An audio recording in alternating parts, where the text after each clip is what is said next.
Representatives of Major League Baseball met with Minnesota officials today to discuss attempts to keep the Twins in the state. 3 attorneys representing the league met for an hour and a half this morning in Governor Arnie Carlson's office. No word on what happened. I'm Matt Willoughby in Raleigh on the North Carolina News Network. The most listened to radio program in Wayne County, and still growing, it's Rush Limbaugh on 1150 WGBR, Goldsboro's very own.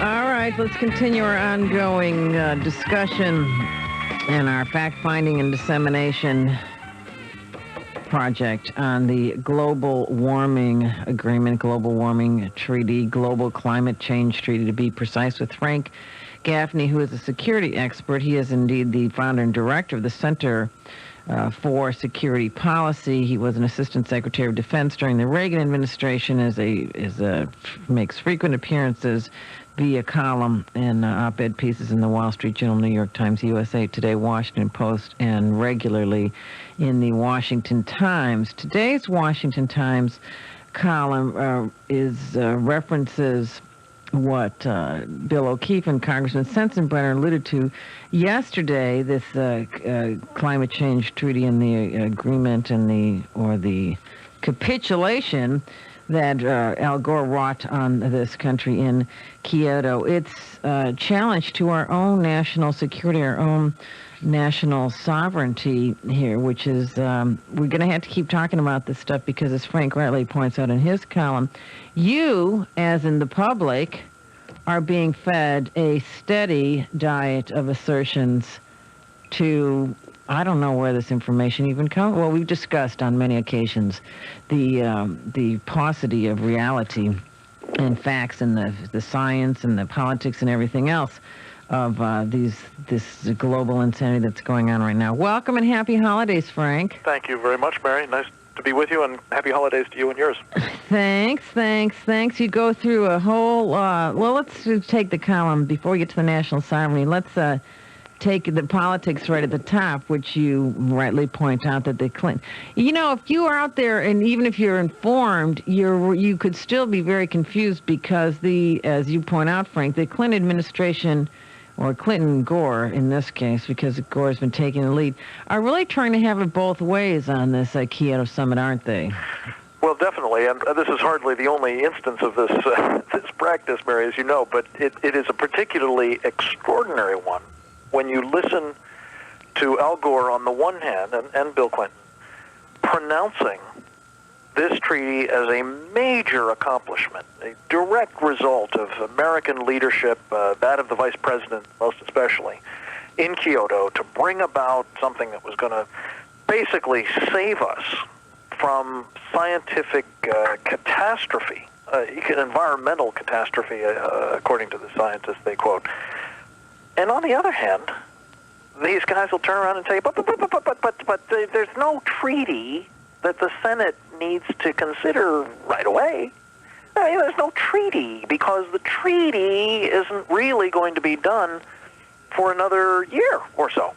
So this great, important treaty that has just been accomplished by the administration, on the one hand, is really nothing, at least as relates to the constitutional responsibility of the United States Senate to advise and consent. And where's the leadership? That sound like Tigger. Where is the leadership anyway? Both Congressman Sensenbrenner and Bill O'Keefe, who are in Kyoto, said the same thing independently, unrehearsed, that the whole whatever leadership was being sustained by the American delegation completely collapsed when Al Gore came, and there was total capitulation to China, to Russia, to the emitters, if you will. Well, it's no mystery. The vice president cut the legs out from under our delegation.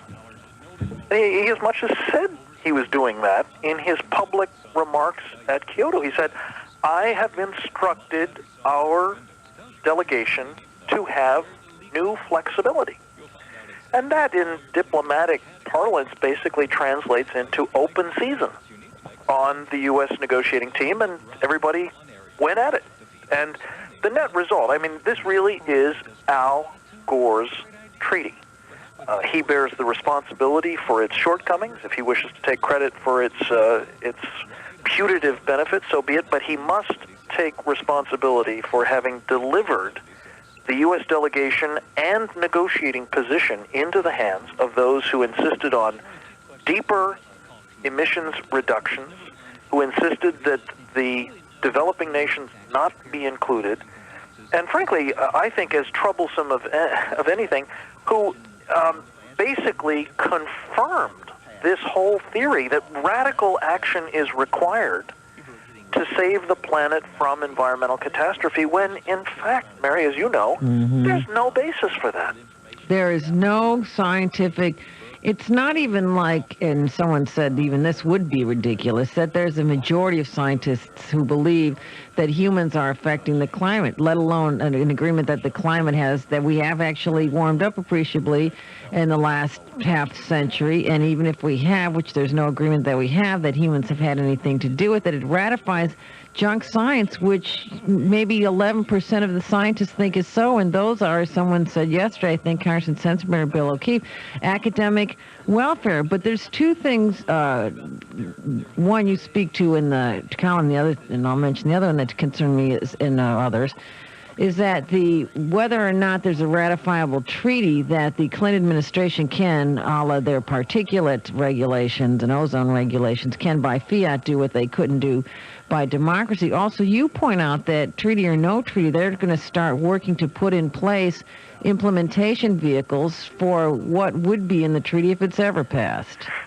Well, listen, I believe that it is, again, consistent with the MO, modus operandi, standard operating procedure of this administration to try to do as much by subterfuge and sort of Machiavellian backdoor approaches as they can get away with. And in this case, the reason that you're hearing this sort of double speak about, on the one hand, it's a great accomplishment, and on the other hand, it's not ready for Senate consideration, is they intend, in the clear absence of support for this treaty in the United States Senate, to proceed with building the arrangements and the understandings and the bureaucratic mechanisms and all of the other ingredients that are necessary to bind this country as a practical matter to this treaty, whether the Senate ever gets a chance to vote on it or not.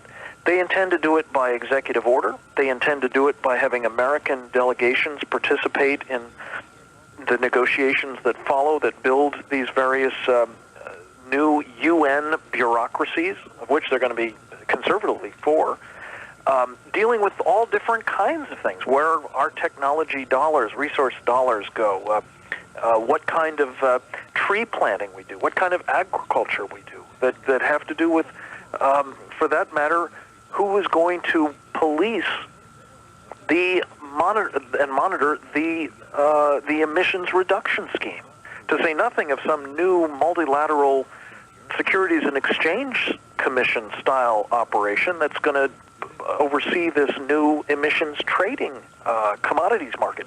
These are all things that I believe the administration anticipates it will be able to put into place without the Senate's assent, and if the Senate lets them get away with it, they will have nobody to blame but themselves. My bottom line, Mary, is the Senate must insist on a vote on this treaty quickly, for national security, for sovereignty, as well as for reasons having to do with just the plain science of this darn treaty.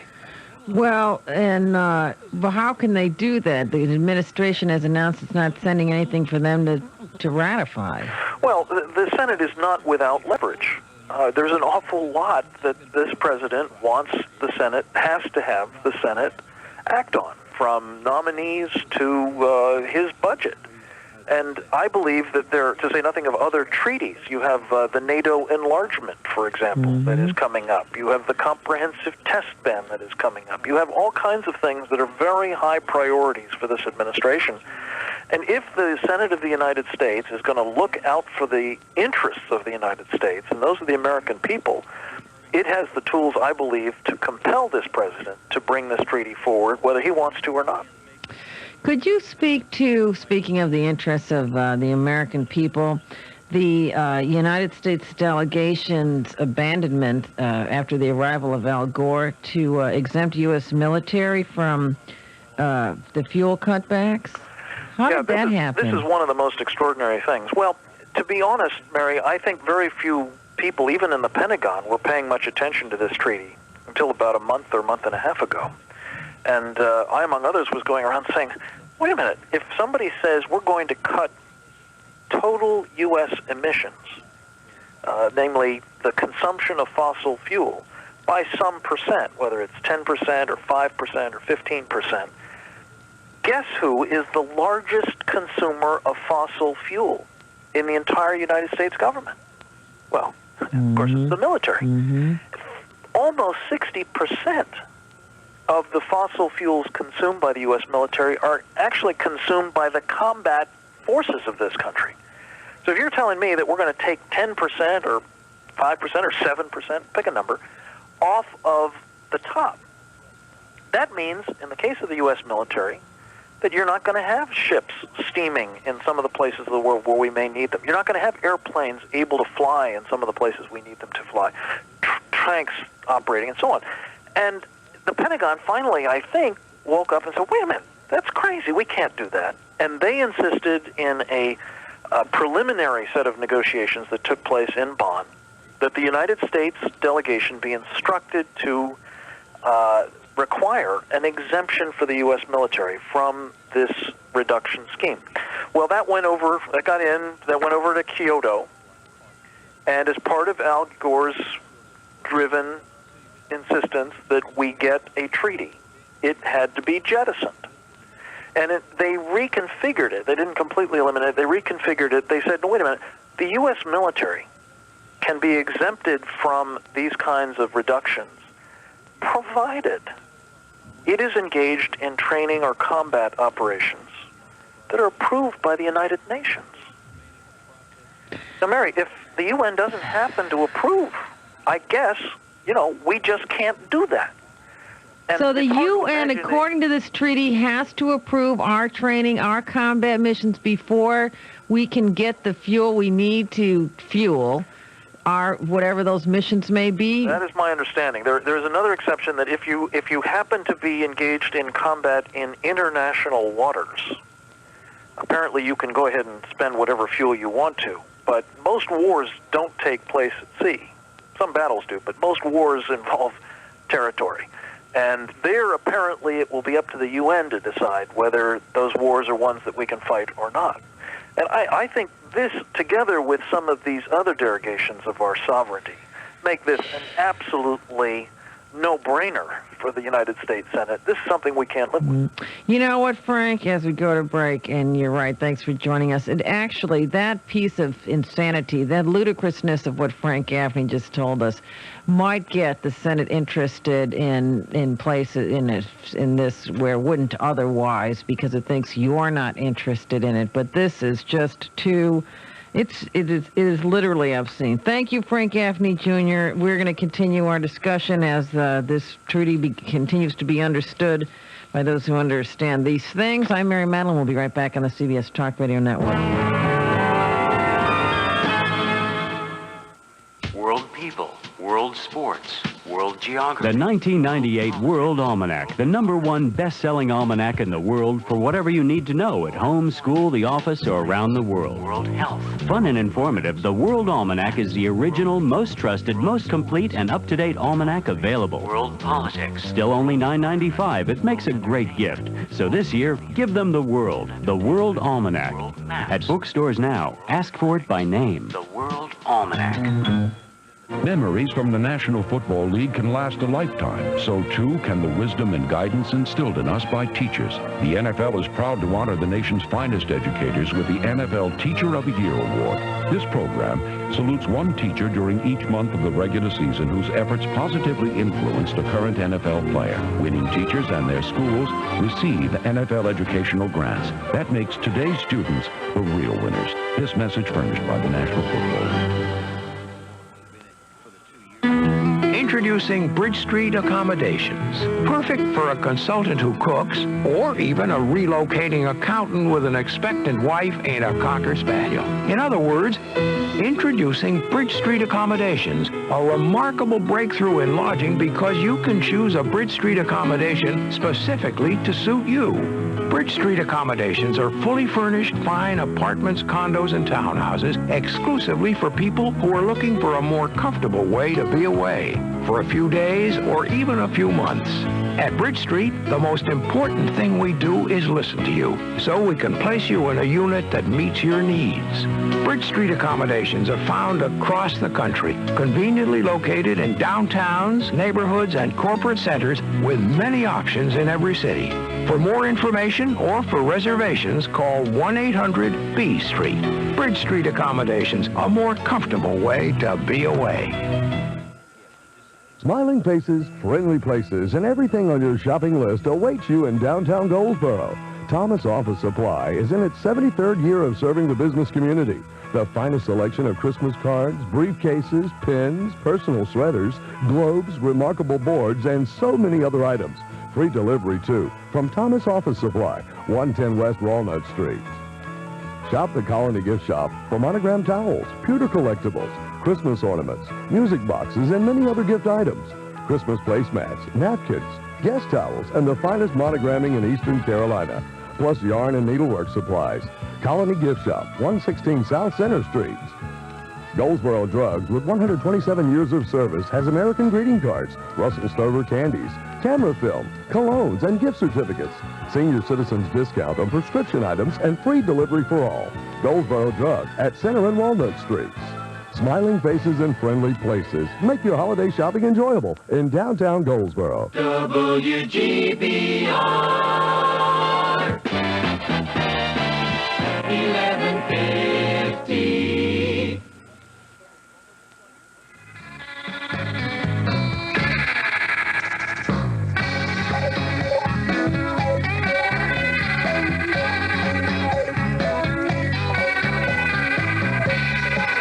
Our family got together. We came down to about 7 names, many of them personally inspired, and then to 3.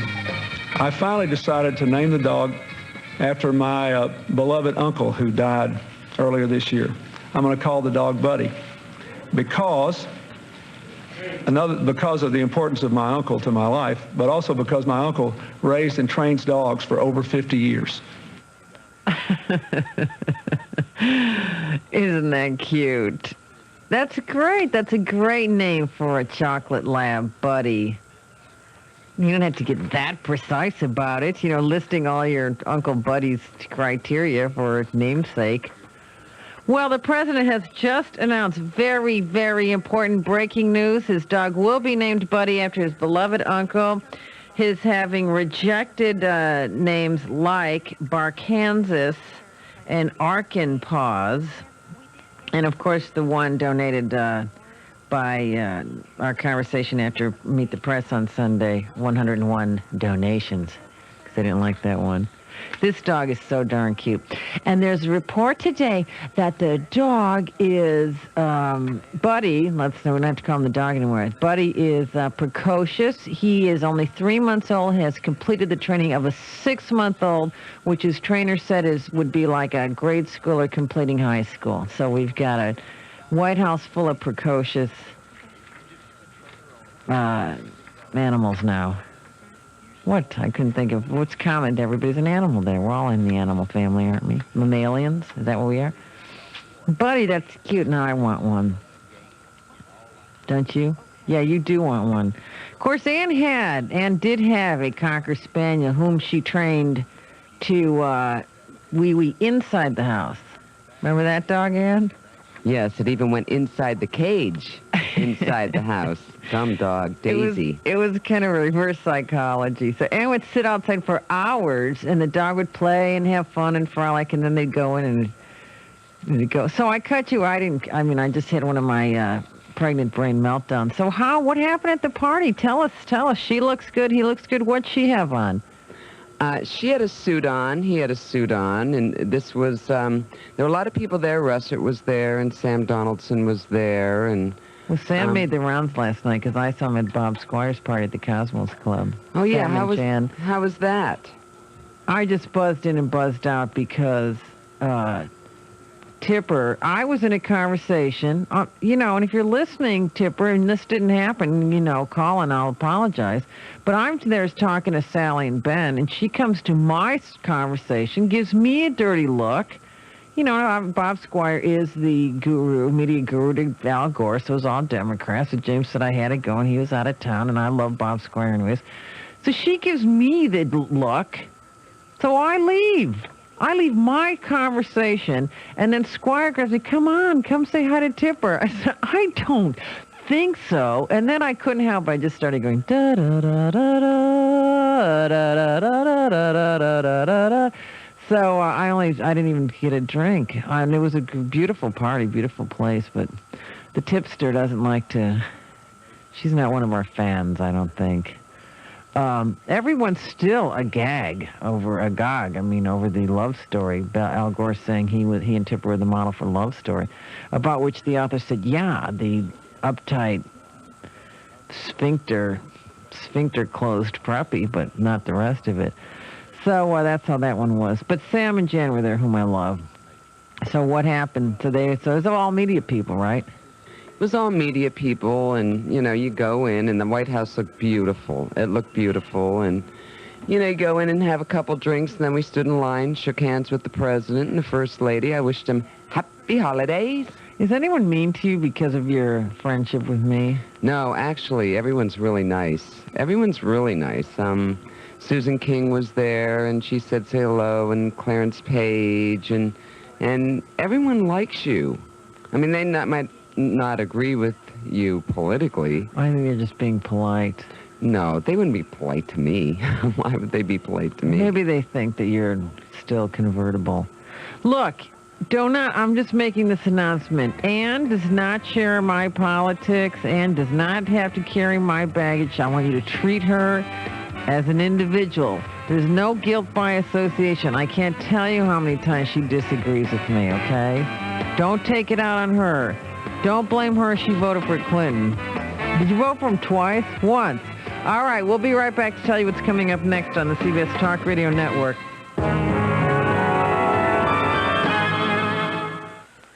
Hi, I'm David Orrick, and I make the 8-pound Orrick XL Hotel Vacuum. And you won't believe the dirt your present vacuum has been leaving behind. To prove it, I'll send you my American-made 8-pound Orrick XL to use and put to any torture test you want free for 15 days. And I'll send you an extra bag so you can take the Orrick Challenge. Vacuum your carpet with your present vacuum and then vacuum it again with my 8-pound Orrick XL. Then cut open the bag and you'll see with your own eyes the dirt the other vacuum has missed. Capturing all the dirt is one reason why my Orrick XL is used in thousands of luxury hotels around the world. And because no vacuum can do every job, I'll send you my Orrick Compact Canister absolutely free. It's for everything above the floor, and it's so powerful it'll pick up a bowling ball. That's 2 vacuums for the price of 1. So call 1-800-989-4200. That's 1-800-989-4200. And take the Orrick Challenge. World people, world sports, world geography. The 1998 World Almanac, the #1 best-selling almanac in the world for whatever you need to know at home, school, the office, or around the world. World health. Fun and informative, the World Almanac is the original, most trusted, most complete, and up-to-date almanac available. World politics. Still only $9.95. It makes a great gift. So this year, give them the World Almanac. World maps. At bookstores now. Ask for it by name. The World Almanac. Football is a game of choices. Each week, your favorite team makes decisions that will help them come out winners. Sometimes the winning choice isn't always the big play. Sometimes It's as simple as handing the ball off to a teammate and letting him run with it. The next time you attend a game and decide to drink, make the right choice. Hand your keys off to a designated driver or find an alternate way home. Make the right call and play it safe. This message furnished by the National Football League. To simplify your holiday jewelry shopping, Barnes Jewelers has 30% off diamonds, diamond jewelry, gold chains, and earrings. Up to 50% savings on watches. Gifts for all occasions at Barnes Jewelers. Shop now for your holiday gifts at Barnes Jewelers, home of Eastern Carolina's best jewelry repair service, 502B Eastgate Drive, Goldsboro. For special people, here's something special from Barnes Jewelers. I'm Deborah Hall, vet representative. The Goldsboro Employment Security Commission at 309 North William Street has the following job openings.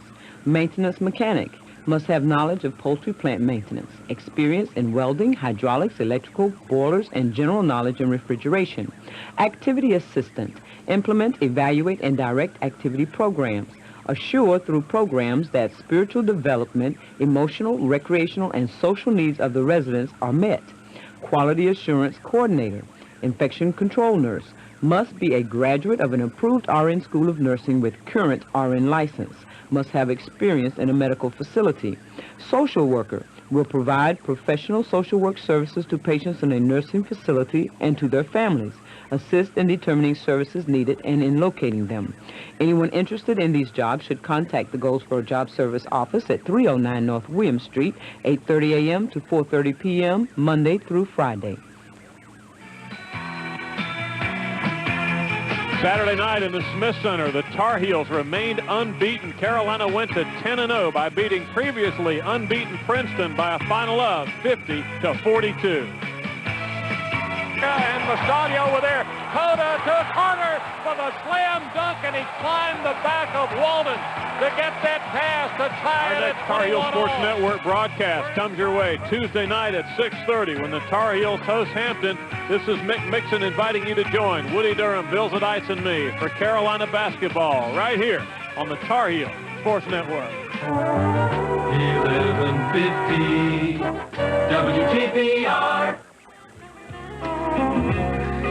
Okay, two big announcements out of the White House. Bill Lon Lee is the new acting Assistant Attorney General for Civil Rights. We'll talk to a man who was rejected for that post, nominated by Reagan, rejected by the Democratic Congress, William Bradford Reynolds, in the next hour, who's had more impact on civil rights since the Civil Rights Movement itself. And the other announcement from the White House is the dog has been named Merry Christmas, buddy.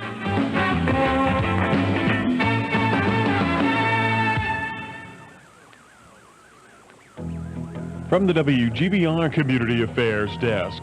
Immediately following the Hem Sing, a breakfast-type buffet will be served at the Mount Carmel United Methodist Church and their New Year's Eve Hem Sing coming up on December 31st from 8 p.m. till 11 p.m. If you need more information, please contact Lisa Herring at 734-4210. Hear what everybody's talking about on 1150 WGBR. Wishing you and yours a Merry Christmas. This is 1150 WGBR, Goldsboro's very own. From the WGBR Community Affairs Desk. Coming up this Sunday, the Combined Choir of the St. Mark Church of Christ, located at 700 West Ash Street in Goldsboro, invites you to the annual Christmas concert at 6 o'clock. This year's theme, Jesus, the Light of the World. Hear what everybody's talking about on 1150 WGBR.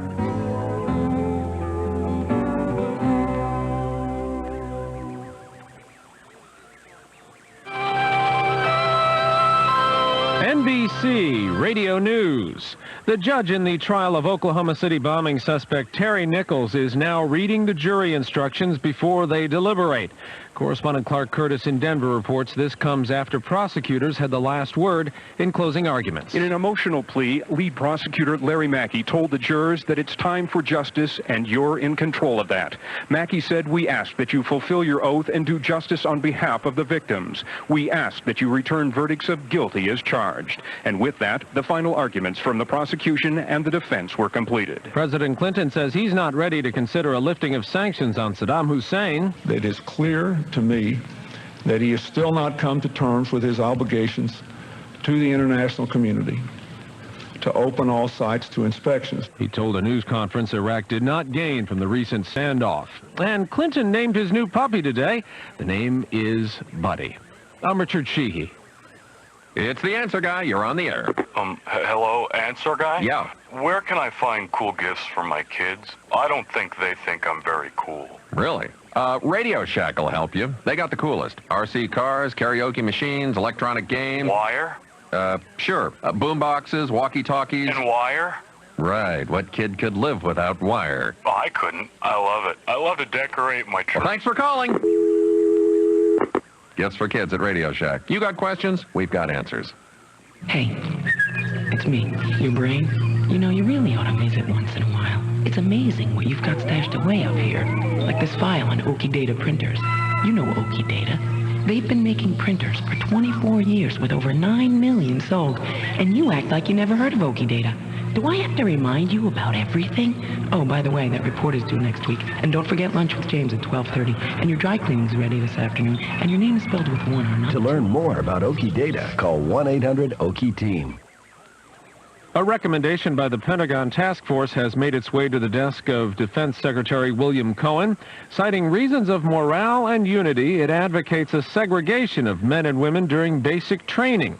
Cohen says the report does not constitute a retreat from the overall goal of integration of sexes in the military. This report does not in any way reflect, in my judgment, a step back from the progress we've made, but rather is designed to say how can we make the total force, the integrated force, the most effective we can for the future. Cohen says he will give his advisors 90 days to review the recommendations.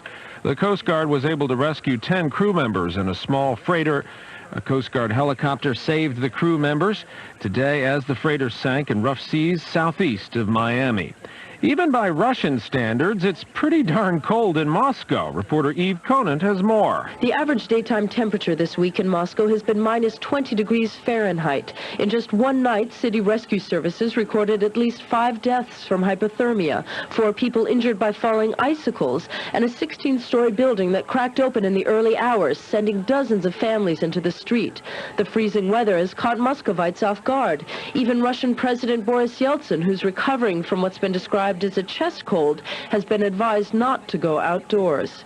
Eve Conant, Moscow. A new study shows people who live in and visit gambling cities may be more prone to suicide. For example, 1 of every 25 visitor deaths in Las Vegas is a suicide. That's 4 times the national average. As expected, interest rates are staying where they are for the time being. The decision makers at the Federal Reserve decided today to leave the short-term rates unchanged. Although economic growth has not slowed since the last increase, inflation has remained subdued. And on Wall Street, the Dow just before the close was up 58 points. With NBC Radio News, I'm Richard Sheehy. Jim Beckett seemed like the perfect man. He was a decorated cop and a loving father to our daughter. I thought I knew him so well until I discovered that my perfect husband was also a brutal killer. Now, 4 years after I helped put him behind bars, he's back. Listen up, people. 3 weeks ago, that monster broke out of maximum security. Beckett's a pure psychopath, unlike anything we've ever known. The police think they can protect me. We're launching our biggest manhunt ever across 4 states. But they can't stop him. It won't be long before he finds me. But I'm no longer his wife. And this time, I will not be his victim. Read The Perfect Husband by Lisa Gardner, a Bantam paperback. The Perfect Husband, this year's most terrifying thriller.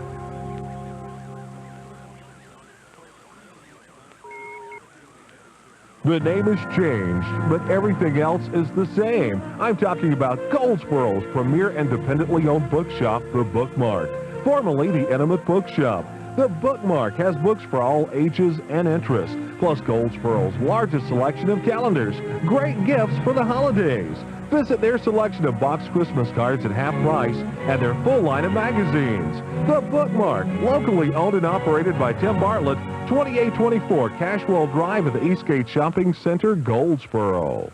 Goldsboro Nissan maintains one of the largest inventories of new Nissans in this part of the state. They deal in volume, so they sell for less. Their prices are so low, chances are with approved credit you won't need any down payment. Goldsboro Nissan offers you the greatest buys in pre-owned cars and trucks. Where else can you buy 96 and 97 program Nissans up to $3,000 below book value? Trade-in values, financing terms, rock-bottom prices on new and pre-owned vehicles, and this area's best credit rebuilding program are at Goldsboro Nissan, period. That's Goldsboro Nissan, Highway 70 West, Goldsboro.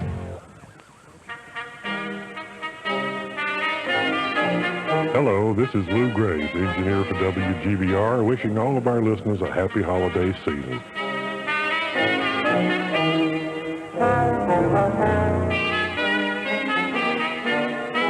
Well, skies have been bright and blue across the area so far today. It looks like that will continue to be the case this afternoon as high pressure remains in control. We should be a little warmer than this time yesterday with highs up to around 54 to 59. Tonight, look for clear, calm, and cool conditions. Lows will drop into the low and mid-30s. Then on Wednesday, we'll call it partly cloudy thanks to a cold front moving in from the west. We're going to continue a warming trend tomorrow in spite of that front with highs up to 58 to 63. I'm Mike Moss at the North Carolina News Network Weather Center.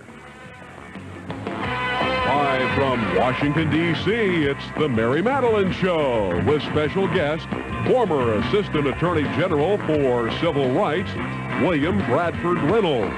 And now, Miss Mary Matilyn.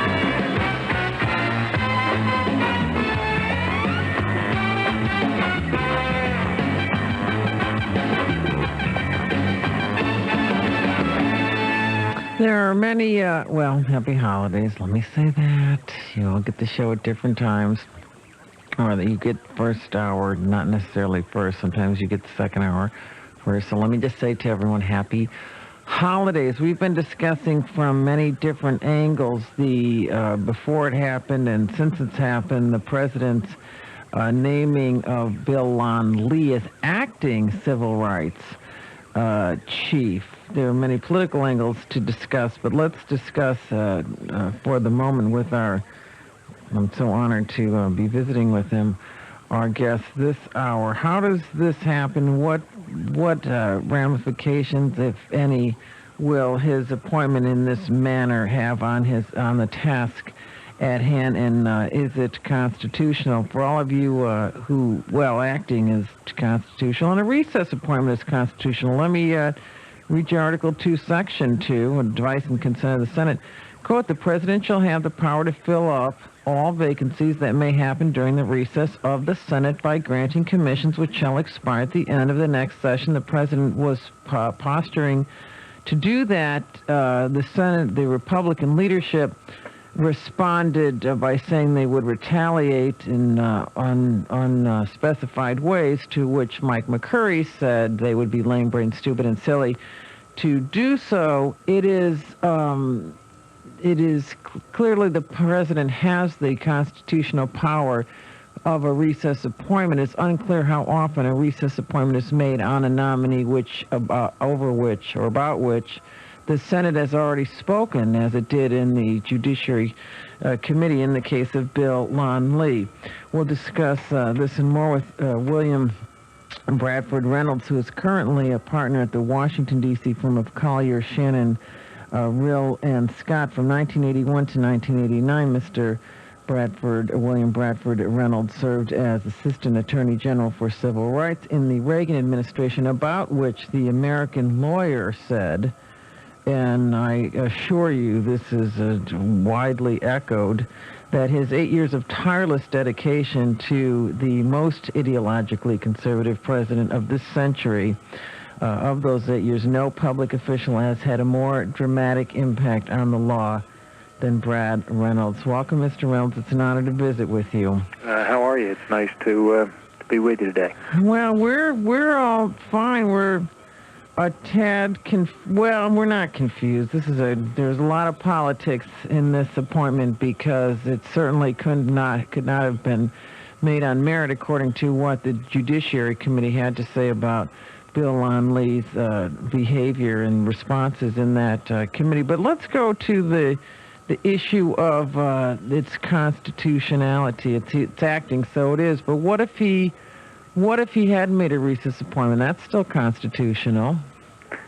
I think it is constitutional. I think that it sort of flies in the face of what the Constitution contemplated, and my sense is that had he done that, the Senate would have been well within its rights to hold every single presidential nominee in a hold status until such time as that was undone.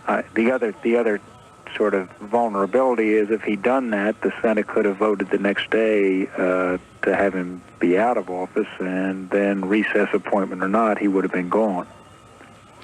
So, but really, the Senate doing that would have been perceived, and there are many who think that that's what the president wanted, was a big fight with the Senate over an Asian American and continue this race dialogue in the perverse and disingenuous way that he's been doing it so far. Well, that's what he's done. I mean, it's clearly a political move. Actually, the president has not appointed him. At this juncture now, Mr. Lee has been hired by the Attorney General into a spot of a Deputy Attorney General or Deputy Assistant Attorney General, and then elevated by reason of a vacancy to the acting status.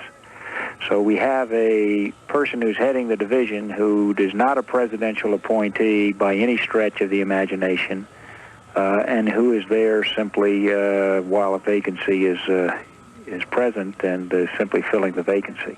What are the Vacancy Act say? How long can he legitimately do that? He could actually do that for the rest of the term.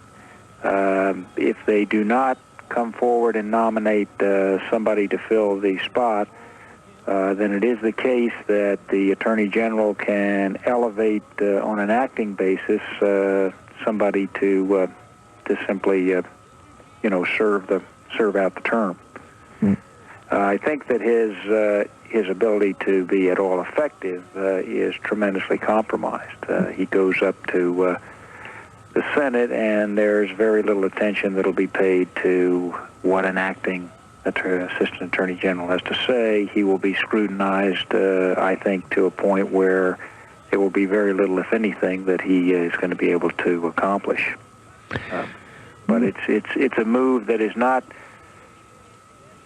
by design to give to the division somebody who can head it and move it in any kind of constructive way. It's simply to sort of stick his finger in the eye of the Senate and put somebody in place for political reasons so he can make a rhetorical statement. How does this comport with the president's highly publicized and oft-repeated desire to make improvement of race relations, which sort of implies that they're worse than I think he thinks they are, and many people don't think they're as bad as he thinks they are. But whatever the case, that's his legacy. He wants to leave that as his legacy is determined. This whole year is going to be a discussion about that, and he doesn't even have an official guy in the post that oversees the policies that affect race relations. Well, if you listen to the discussion up to this point, this is pretty consistent with what he's identified as a discussion. It's a one-sided conversation by the people who are in the administration without listening to what anybody else has to say. So this is not going to open up a dialogue, but then there hasn't been a dialogue. I mean, the president's idea of a conversation on race has been to basically get out and advance whatever his view of the issue is, and everybody who has a contrary view can go home and listen. So I don't see this as being at all inconsistent with the way the administration has handled things up to this point anyway. They're going to do it their way, and if there's another view out there, it gets run over and pushed aside. Mr. Reynolds, leaving aside for the moment all the congressional rhetoric consistent with the president's monologue as opposed to dialogue, and, you know, Bill Lon Lee is a Horatio Alger story, Asian American, and playing all the race card stuff. What Orrin Hatch and others on the Judiciary Committee who voted against him said was obviously none of that had anything to do with their vote. It had to do with the fact that he could not answer their questions about Supreme Court cases, or in the alternative, he was opposed to cases. He was opposed to the outcome of such cases, and so stated his preference for the opposition to what the law is. Can you flush that out for us, if you could? Well, I think that's a very legitimate reason to suggest the confirmation should not have been approved here. The bottom line was that Mr. Lee made it clear that whatever the Supreme Court had to say about affirmative action, whatever the law was, he disagreed with it, and he felt it was his mission to basically get in the way of any of those kinds of precedents. We just saw where the Legal Defense Fund bought off the teacher in the New Jersey case so as to avoid having the Supreme Court deal with the issue yet again. And Mr. Lee has, both in terms of his testimony before the committee and in terms of his actions with the Legal Defense Fund, made it quite clear that he fully subscribes to basically taking whatever stand they want to take, the law to the contrary notwithstanding. And that was the reason that he didn't get the vote. It had nothing to do with the fact that he was Asian American. It really had nothing to do with whether he's for or against a particular policy. But if you put a marker in the ground and say, I'm not going to follow the law on this or that or the other particular front, then it seems to me that the Senate should not confirm somebody to step into an office where they have to take an oath of office to uphold the law. Mr. Reynolds, can you give us in English, but the legal distinction between, if there is one, and I'm not sure politically there is anymore, but is there a legal distinction between, and I think this confuses Americans out there who are concerned to the extent that this exists still as an issue, the difference between affirmative action and race preferences? Well, I think that there's really very little distinction. Affirmative action is a preference, and it's a preference based on race.